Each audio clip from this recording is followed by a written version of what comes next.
right there, you're still pressing me, you're still pressing the action, but we're exhausting ourselves, or you're making me get tired. Yeah. Now I can feel it. You got three.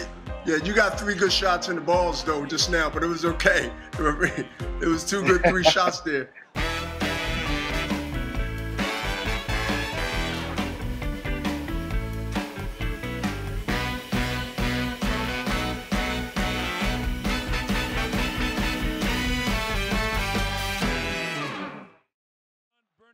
Hopkins, and this should be a dandy. Take a look at the tail of the tape. Few things it'll tell us. So yeah, hi, this is Oscar de la Hoya and the champ Bernard Hopkins, and yeah, we're gonna be breaking down our fight. Can't wait. A lot of great memories, a lot not so good memories, but obviously it was an honor to be in the ring with Bernard. Yes, Bernard Hopkins here, as Oscar mentioned. There was a fight that I would never forget. It was a fight of both future now Hall of Famers, at least one, Oscar. And this is a fight that I think that the young and old can watch and see the technique of the sweet science. Exactly. And you know what's funny, Bernard, is I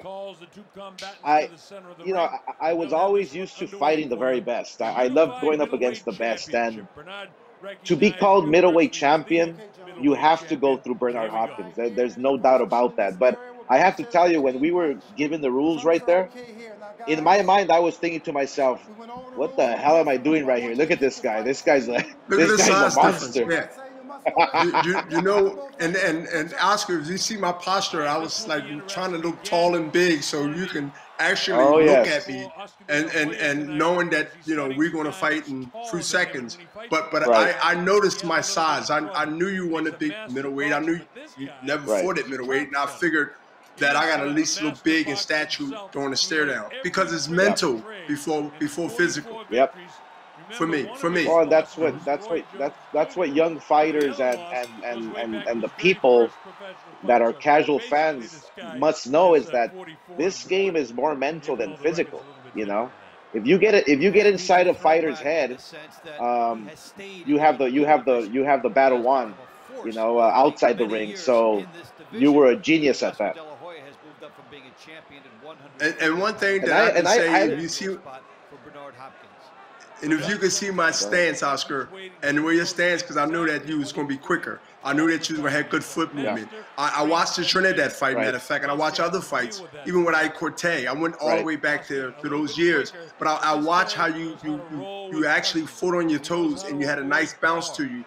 And the jab gave me problems for a while. I had to really like stare in the mirror type thing. And I had my hands up so I wouldn't get hit, because I seen the speed difference right away, and I seen a foot speed advantage that you had right away, and I just had to get my rhythm mentally and then physically. You know what I felt? What I felt as each round kept going on and on, I felt you getting stronger and stronger and stronger. I felt after the fight that everything was calculated. You know, even from the press conference we had, you know, because with all your opponents, you know, because I study boxing too, but with all your opponents, you would get into their head, you would get in their face, and you with me, you were very calm. You know, you were very calm, and my philosophy was, see those little hooks to the hip. But my philosophy was that you didn't want to get me angry. You didn't want to get me angry, so I would have to train hard. You know, like you didn't want to get in my head, and it worked, because I felt I was just cruising in training. I was just cruising. I didn't step it up a notch, because and that's the genius of your mentality. And you know what, Oscar? To make it a statement beyond that is, I knew that if I make Oscar get to the point where he has to prove himself even more than he had already have done over the years, then you know, I don't want to really, like, I can handle it if I want to deal with it, but I want him to be as much confident and relaxed so he can take chances, so he can try to fight and straight on up. And that was the mental sucking him in, to let him feel like comfortable, let him feel like this old guy, because they've been calling me old since I'm from Trinidad at 35.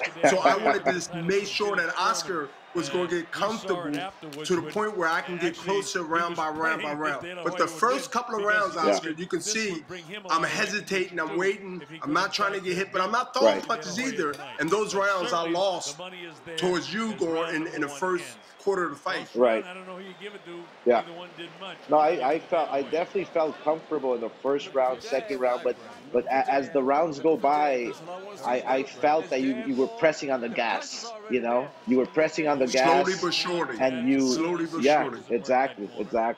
And that's what these young fighters. Yeah. Yeah, and the thing is, these young fighters got to know and pay attention, and some will and some won't. And one thing the great late Boy Fisher was saying, he was telling me, Oscar jab with the jabber. Your jab is better. He kept convincing me, kept trying to tell me, Bernard, jab with the jabber. And that's why I'm pulling with my jab. See, Oscar caught me with a good jab right there. And this is what kept bothering me, Oscar. It kept pestering me. It wasn't a knockout jab, but it was a jab. It was a jab just enough to keep me honest of coming in and rushing in. He did find a home for more cleaner punches. Yeah, because I actually felt good. I felt really good. I felt, you know, but I felt comfortable. It seemed like you was getting your rhythm. It felt like you was getting your rhythm. Yeah. But you made me feel comfortable, and that's the genius of your game plan. You know, I was bringing. Yes. I was bringing you in.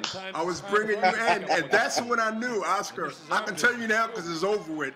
But it's been over. But listen, once I realized you was getting comfortable, it wasn't this round. This is only the second round, Oscar. It's a risk. When it gets to like the fourth and fifth and sixth, I'm telling you, I seen you really taking more chances. Like, okay, my opportunity is going to come. My opportunity is going to come, and it takes patience because I couldn't let you win all like 10 rounds and then looking for a knockout because I knew I couldn't. Yes, I couldn't let you get too far ahead. But I had to stay just enough where I can at least counter, hold you up, and hit you to the hip, to the side. Young fighters, you can do that sometimes. The referee will tell you. The referee will tell you if you can't. But I was trying to get close and put my body on you, let you feel the weight, and let you feel the sides because I had that advantage over you. Oh, believe me, I felt it in the fourth, fifth, sixth round. I can feel your weight. I can feel your punches getting harder. You're now pressing the action, but that's the genius of your game plan, is that you made me feel comfortable. You made me feel confident that I can do this, you know.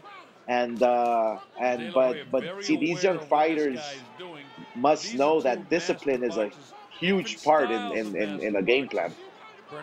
And you know, to comment on that, we got 12 rounds. I mean, we got 10 more to go. So I'm looking at it like, okay, this is like the fill-out round, the positioning. We both are really playing chess, but keeping our hands going. And I'm trying to find an opening. You giving and taking, I'm giving and taking. I'm moving, but not running. Just enough, taking those half the steps to the side, to the left, and trying to find an opening. And really, I'm trying to get you to reach so I can counter. I want you to reach and miss with your left or right hand and counter with my right hand. And for Hopkins, he was it was now that I see it now, you're fighting straight up where you're making yourself bigger, and me, I'm making myself smaller. So because you made me feel comfortable, you made me feel confident, and you know, I was trying to press the action because of that, because you opened the door for me, you made me feel comfortable. But that was the biggest mistake I made, and the best decision you made. And that good 1-2, he just hit me with the right hand. But before then, and it's a flurries, Oscar. Right now, these are the points that the judges look at, and they're legitimate winning the fight rounds. Because when Oscar do his stutter step and he fakes, I wouldn't go for none of the fakes, because you used to always you get close enough where you give me that hard fake, not the soft one. You give me the hard one, and I never reacted because I knew you was waiting to counter. Yeah. See right here, Floyd Mayweather Sr. I mean, he has to be. I mean, for me, he was the best trainer I've had. for me. Oh, yeah, Because one of the greatest.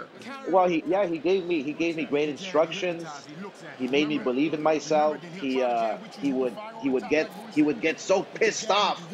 You know, he would tell me, "What are you doing? Move your head." You know, he was the only De La guy that Hoya would tried to tell get me, in. There's who the would yell jab at me, toward the end of the and I round, needed and that. the right You hand know, gets through. That's one of the But see that double jab and right hand. The double jab missed, but the reach with the right hand, he got himself in position. Oscar, you got in position with that right hand. You threw 2 jabs in the right hand that was right on the button. right.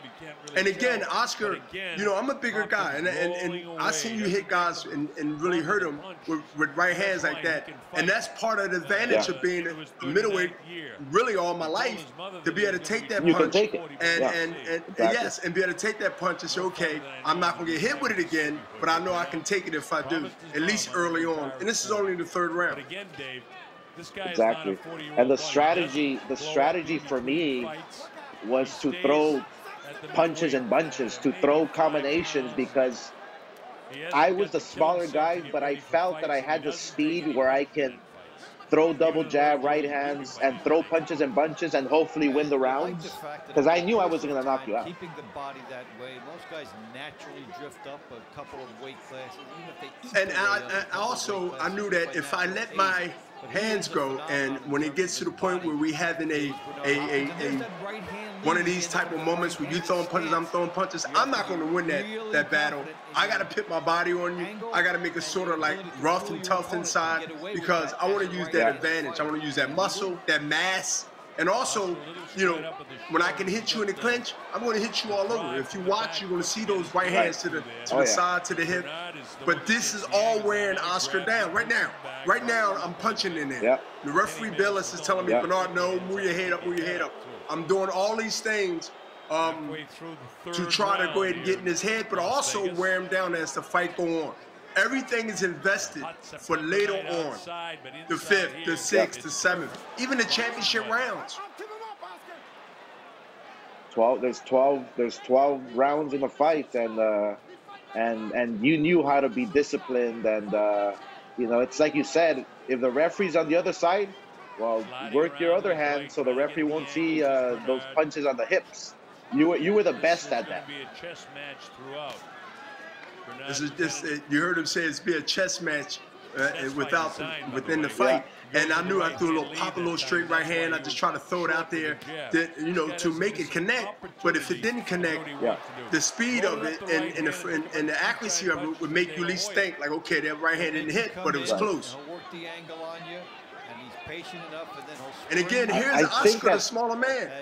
Hey, Oscar, this is what you mentioned earlier. Here you the smaller man, but guess who's doing all the pressing?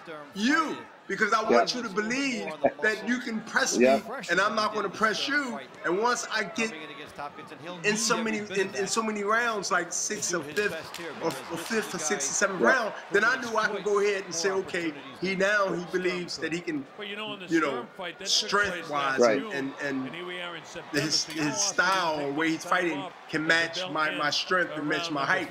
And that's what I think that paid off at the end for me. Exactly. I think starting in the 4th, 5th, 6th round, that's where I felt you stepping it up another notch. You put it up to like 2nd gear, and I felt it, and therefore I had to change my strategy. But you know, I was a type of fighter that, you know, it's either go big or go home.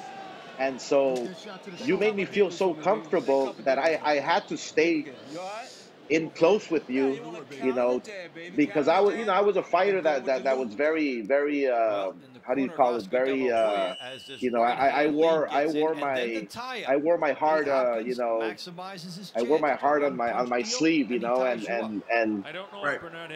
you made me feel like I have to keep pressing you, you know, and so therefore your strategy worked perfectly. De La Hoya in that one, but you know, that's the type of round. I start landing. See right here, my memory. Yeah, right here. You're. And Oscar, go ahead. You're right here. You're staying. You're staying. Now you're pressing. You see?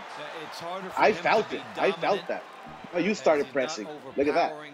And right, fourth from the 4th round, I believe the 5th, the next 3 rounds you're going to see me be now become what you was earlier. Like I start pressing, I start like pop shot in here with the right hand every now and then, because now I realized, I said, okay, it's my turn.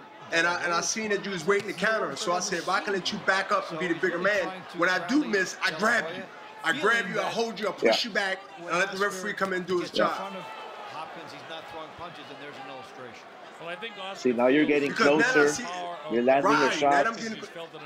And I see now that I'm starting to get a little loose. I'm starting to let my hands down a little bit just to get my hand speed off. And look, I'm holding again. See? Now this holding you up. That mask, that wearing you down, all that stuff counts. Getting me tired. Master boxer, so you always have to be cautious. And I think that's what Oscar's thinking. I don't know that, but I think that's see, the commentator's saying that you're a master. Right on point. Yeah, exactly. I heard what he said, and he's right, because we talked about it just now. He's right.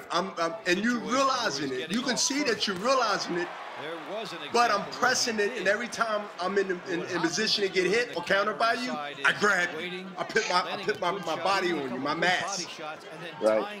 Hoya up, limiting any opportunity for an exchange. You just mentioned him, tying you up every time. Yeah. Right. So I'm gonna tell a story that people don't know. See right there, look right there. You're still pressing me. You're still pressing the action, but we're exhausting ourselves, or you're making me get tired. Now I can feel it. You got 3.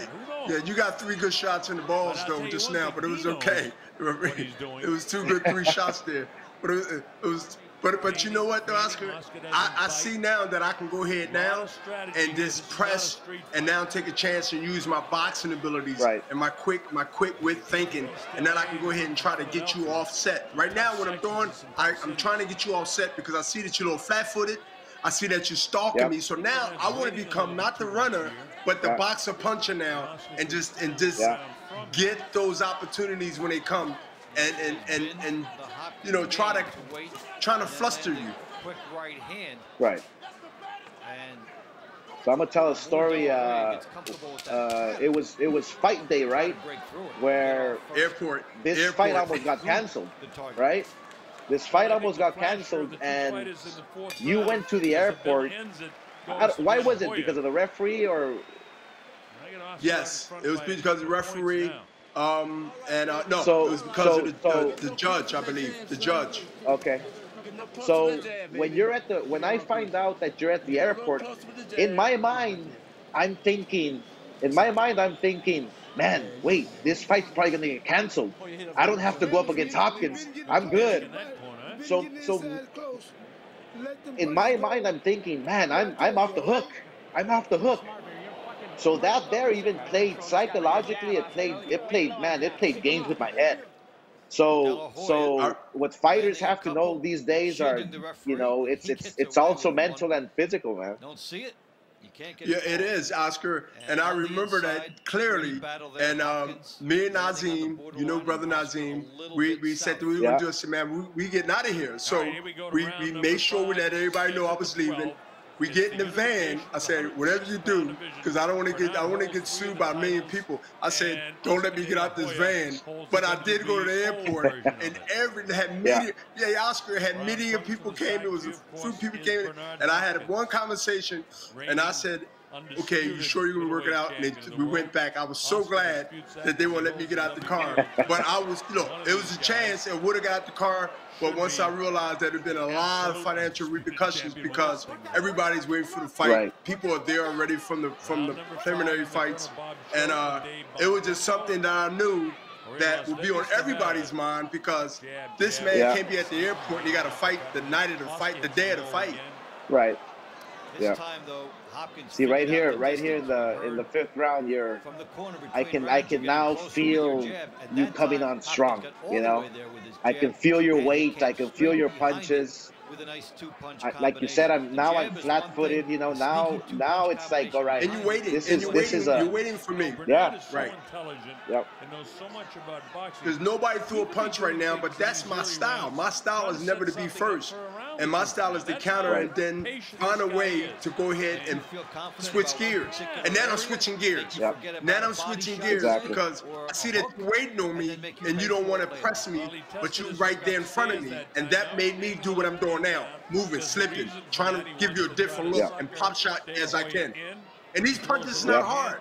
These are punches to pester you. I want to pester you. I want to aggravate you. I want you to make you like real desperate to come in and throw wild punches. That jab hand down. Well, you're making me honest. You're keeping me honest. Hoya lunges. Yes, yes. This is part of what we call setting the traps for opponents. Nobody does it. Setting the traps. Setting the traps. Setting it up. And that's what it is. Because the punches ain't hard, but they just enough to set up something hard after those 2 or 3 tap jabs or lead right hand left hook. He doesn't get beat up. And one of the reasons is he shortens the fights. With the waiting, with the trap setting. Where was this fight at, Bernard? MGM? Might really MGM, yeah. Be a minute 40 of the round rather than 3 minutes. Oh, I remember it was a packed house. MGM, Las Vegas. Oh, it was packed. 18 plus thousands of people, right? I believe. And he's preserved himself well there and put himself in favorable strategic situations. Well, there's several things about Bernard Hopkins. Number one, he doesn't. Do you remember who fought on the undercard? Number two, he's a master boxer and ring technician. I think. No, I don't. I know who fought the tournament before this fight, as you said. Phil Stern, I believe. Who you fought? Now this was a jab, but it also was a trip at the feet at the same time, which you know, most people thought it was a jab that did it, but you could see the feet crossing, your feet crossed from my left feet, but the punch was thrown. Take the flurry away, take the flurry away, but drop the rain. Drop the rain. Was he your best trainer, Bernard? Yes, the best. Louis Fisher. Let me tell you what we had codes, Oscar. If you listen to him, he said drop a rain, drop a rain. The drop a rain means when you get inside, throw the punches from the stomach up. The drop a rain. Let the punches come in bunches. Like rain. Rain comes in flow. And he was telling me like a drop of rain. And that's what he was telling me when he first got in the ring. Like a drop of rain, son, like a drop of rain. And that was one of our codes. That was one of our codes to let your punches go when you're close enough and you're inside. Don't let them grab you like a drop of rain. Right. The only thing I disagree. And you hear Mayweather say, he said, "No, keep using that jab, keep using that jab, keep using that jab. Everything comes off the jab." His legs are bad. Floyd knows that, but he's trying to give confidence. Well, Floyd would have me throw in sparring. He would have me throw minimum 50 jabs around. He always thought that was the key to everything, the jab. Well, I was brought up where the jab is the fundamentals of boxing. That's like taking the first step when you're a baby. Exactly. Fight against a master trap setter. Anything. And again, see, Oscar, he was trying to be a little sneaky with the right hand because he threw a straight right hand without a jab. And that's what's okay. I got to keep my left hand up because now I see that he's trying to hit with a straight right hand. And my thing is, when he punch, I'm going to punch. And that's the key. If you watch this round from now to when it ends, when Oscar punch, I try to let him punch out there. You know, and I just threw a punch down. He threw a punch. I throw a punch every time we throw one to make you think that something's coming, even if it don't come. Well, I mean, you know this as well as anybody, Bernard, is the way you neutralize speed is by timing, right? And Floyd Mayweather would tell me that all the time. Speed, the way you neutralize it is by timing the punches. That's exactly what you're doing. And you know what? And I'm not just saying this because we're watching this and we're doing this for the fans to see. I knew, even by brother Dazn, who's the second trainer outside the ring, that I was losing on points because Oscar, you was throwing like 3 to 4 punches, then my 1 or 2, 3 punches, and every now and then I'll throw more than 3. So I knew that I had to get and close the gap. When we go back to the corner, the 6th round, 7th round, and 8th round, close the gap. Dazn, brother Dazn is the loudest one in my corner. Close the gap. They know I needed to close the gap because they know I was behind on the scorecard. Not by a lot, but enough that I wouldn't win. Right. getting his point across, but letting the guys fight. He's not distorting. Yeah, no, I felt they're doing what he says. I didn't feel too bad here because I actually felt, man, I'm hanging in there with Hopkins. I'm hanging in there with the champ here, and that's what made me feel more confident. Exactly. Yeah. Hey Oscar, I can tell you, I walked in that ring at 175. The rehydration before the fight. Yeah. I mean, after before the weigh-in, after the weigh-in, we rehydrate for the fans out there that we weigh in 24 hours before the fight, and that can be enormous weight fluctuate between what you weighed, say Friday and fight Saturday night, Oscar. Right. Yeah, I think, yeah, there, see, now you're bringing it on. Believe me, I felt that weight. Yeah, I'm just tucking my chin right now and just coming forward now, knowing that this is the round. Since I've been warned, I've been already told, look, you got to press, you got to press, you got to press. Don't leave it to the judges. And my thing was to press him and press him. I wanted Oscar to get into a shootout, a punch shootout with me, and let one of my punches connect with him. He'll try to drag it along until he sees an opening. Yeah, because the fight was close. Now it's close, and I felt I was in it, And now in my mind I'm thinking, man, okay, we have something going on right here, okay, but. Sure enough, I mean, you got to put the pressure. Look, you got to put the pressure. Back him up. As one of the announcers just said, he said, Bernard was dragging it on. I was dragging it on until I see an opening, and that's correct. Like his corner has suggested. Well, they think he's out in front in the fight, but in reality, it's too close to call. I've got Oscar out in front slightly. Now, I'm a huge Bernard Hopkins fan. Yep. We all love Oscar, so. I mean, we're not influenced like perhaps the judges are because we do so many more fights than they do. Punch when he punch, and that's what I remember clearly, and I trained that way because even in training camp, Oscar, I wanted to fight and spar guys that had low height but 2 weights underneath me, or at least 60 or 54, like fast guys, where I can navigate their speed and I can go ahead and try to match their foot speed, or at least cut them up, or cut them off, cut them off in the ring. So my training thing was smaller guys, quicker guys to get adjusted to their speed when they throw their punches at me. To go with the jab and throw more right hands. He gets it on the chin of Oscar, but not with a lot of force. See, and our strategy was to press you, to throw a lot of punches and bunches, hoping that you will get tired. But you're like a machine. You never get tired. No, I see little punches right there. Those little punches right there. Hello, referee going to give you a warning, and then eventually, and he's one of the best even to the day. One of the best, the two twin brothers. So with the jab, bang. Here I'm calling with the jab, I'm sticking it out there, and I'm just waiting for that opportunity. I'm waiting for that chance, and I know it's coming because I'm getting close and I feel confident, and I'm saying to myself, and I'm getting reassured by my corner who's saying, you're getting closer. And here are the combinations right now, 3-punch combinations, and I got out of there before I got countered. And that's when I know, I said, wait a minute, Oscar's a little flat-footed. He's not on his toes. He's not on his toes. And like he was 4 or 5 rounds ago. He's moving up top, but he's not moving downstairs. You're not moving on that hop. You don't have that skip where you're on your toes, like you fight, like it's sort of like a bounce. So for all the viewers out there, see your left hand, how low it is? That's for a reason, right? Yes, my left hand is low, giving you the illusion that your right hand can find a spot, but it's to tuck that chin and let you roll, let you throw that punch and sort of roll slant like this. I'm doing it right now, and then counter you. But you're smart. Look, you know not to come in there. You know not to come in there, but I had to give you that look. I wanted you to give that look. I put that left hand down for a reason, because I can turn that left hand into an uppercut, or I can counter you with the right hand. Mainly counter you with the right hand. I want you and force you to throw that right hand, so I can roll with that shoulder and come back just like I just tried right now. I missed. Come back with your right or with your uppercut. Yes. But it would have been a right hand with me and then uppercut.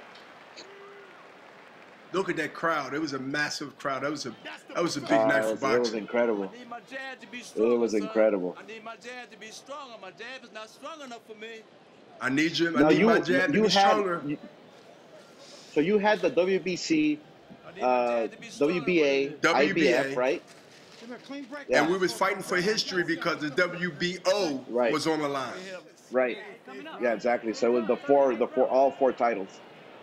All 4 titles, which very few champions, if any but besides myself, had all those belts at one time. That was part of the history of it. Yeah. And if you would have won the fight, it would have been you'd have won just like I don't retain it. But winning that WBO title was another part of history in the books for me. Right. Where did you train for this fight, Bernard? Some judges, because of I believe I trained in this fight in Miami. So don't be surprised. In Miami, for the Heat? Yes. I believe you was in Miami and you left. Did you train in this fight in Miami? I believe I was, but I actually trained. No, I was training in Puerto Rico for this fight. Okay. I trained in Puerto Rico for this fight. Yeah. Yes, and it was really hot in Puerto Rico, right? Because I know the weather is sort of the same. So I went to Miami, and I'm glad you said that because our contract, I believe, was at 58, and I came in at 57. That was one of the times in the middleweight division I came in at 57. So I had to come in at 58, even though I had the middleweight championship. You know what I did? I said I'm gonna come in 57, and I came in 57 to do this, to let everyone know that 58 wasn't a problem. Well, 57 would be a statement. See, now, now, you're starting to land the body shots there. Yeah, getting close. You're getting closer. With the hook, and many fighters will start with the hook and then go upstairs. So you know what? That's amazing because if you think about it, a guy your size having the discipline coming in at 57, it's incredible. It is incredible. That's the mind games, right? It was the mind games because listen, it worked because I had half of the media said I overtrained. They was like he's 57. You know, they was like that was the sort of like the headline before the fight. Bernard comes in at 57. Is he overtrained? And in most cases, that will be the case. For some fighters, not me, but some fighters, that will be the case. I mean, if you're weighing 58, you come in 58. I mean, that's just part of the, which most people would think common sense. But I knew what I was doing, Oscar. I had to accomplish that to send a message because, like I said, it's mental and then physical. Now I'm starting to counter, Oscar, because I see now that I'm close enough to if you miss, I'm going to throw a punch. I'm going to hit you. Right now, I'm pop shot. Look at the jab. Look at the left hook. I mean, the right hand, left hook. I'm starting to now take chances, even more now. I'm hitting the pressure. I got a little bounce to me, and I'm coming forward. You know what I felt. What I felt in your punches, they were feeling heavier. You know, they were hurting now, and because at your weight class, you know, those punches are hurting. You know, those punches are heavy. The crowd would like to see. And you could tell the Oscar that keeping, for you to keep me off you all those rounds, your mouth is slightly open, and I'm like, okay, I'm just going to use a little energy. I'm gonna circle, but then I'm gonna come in. I'm gonna act like I'm avoiding him, but I must come in and make him fight harder, And I'm smiling right there, and I remember I'm smiling like Dazn. I'm telling Dazn, I got him. He's slowing up. I got him. Slowing up. That's why I had that smirk on my face. At this point right now, where do you think the fight's at? How even is the fight? I believe you're still winning. I believe I got to get a knockout. What? I believe I got to get 1 point, 2 points. Bowie just said it. I believe I got to get the job done. You got to get the job done. You got to get the job done. And that's what he said. And that's how we thought. Like, not because of any other things, politics. I believe, look, this is Oscar De La Hoya. You're not a middleweight. You come up from 47, all the way down from lightweight or junior lightweight, all the way up to my weight. I knew that trying to outbox you, I was going to lose on points. I had to get close. And that's what the whole fight was about from my corner. Actually, in his last 2 fights at middleweight, he hasn't fainted as much as when he had Gil Clancy. So now that it's the 9th round, you would say it's like the championship rounds, right? So now you got to press. Yes. Now you got to press. Hopkins saying between hands up, and I'm not bouncing. I'm coming in flat-footed, my hands up, and I'm coming in throwing punches. And just right now, a good uppercut. That was a good uppercut I just hit you with, and I'm grabbing you. Yeah. And then I'm grabbing you, and I'm feeling my strength, and I'm feeling the lack of yours. I'm really the reason I grab. I sense that now you're putting yourself in a position to throw some bombs, you know. And I look at your body language. Your body language is now, you know, I'm coming in strong, you know. Hopkins is trying to mug him for a purpose, and the referee does not want the mugging to include a headbutting. So that's where it's at for Hopkins, as he's trying to do a street job on De La Hoya right now, rough him up. And that's not a bad idea either. Oscar much more tentative now than he was in the early going. As I say that, he gets off a few jabs, but look at see how now you're pressing the action. Yes, and you were smart enough to bounce out of that, and then you roll to the, now you're going to the left, you're going to the right, because you know what I'm trying to do. You know I'm trying to give you a chance to try to like get into a trade, slug, bang out, knock him down, type fight, the left hook, the left to the body. And that was when you was reacting, see, Oscar, you was, that exchange, you was getting into an exchange, and that's what I wanted, and that's when the combination came. That body shot just landed. You know those body shots just paralyze you. It was a perfect spot. It paralyzed you from the waist down or the ribs down, and it was the timing of the punch.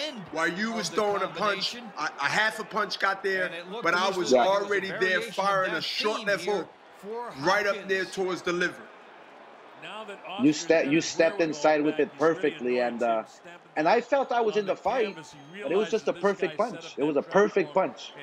That's the difference in it. I believe you was winning up to that moment. By the scorecards itself. Okay. Yeah, I believe. So can we do the rematch like in 2 years for the 20th anniversary? No rematch. No rematch.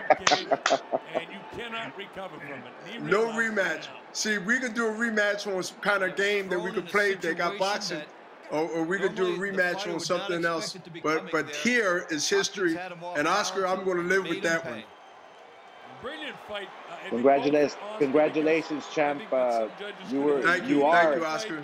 Probably the best middleweight out there, and it was an honor stepping in the ring with you. And you know, to all the viewers, you know, the middleweight division is probably one of the historically one of the best middleweight, you know, weight classes in history. So, and you were there as a champion for more than what? How many defenses did you make, Bernard? 20 defenses in a 12-year span. Good left hook to the body. And you know what, Oscar? In the same respect, you didn't have to fight me. And this is the thing, you know, people are going to see this all around the world. They're watching it now and they're seeing it and hearing this. You didn't have to fight me. You never was a big guy in the middleweight or even in the junior middleweight division, even though you had a lot of success.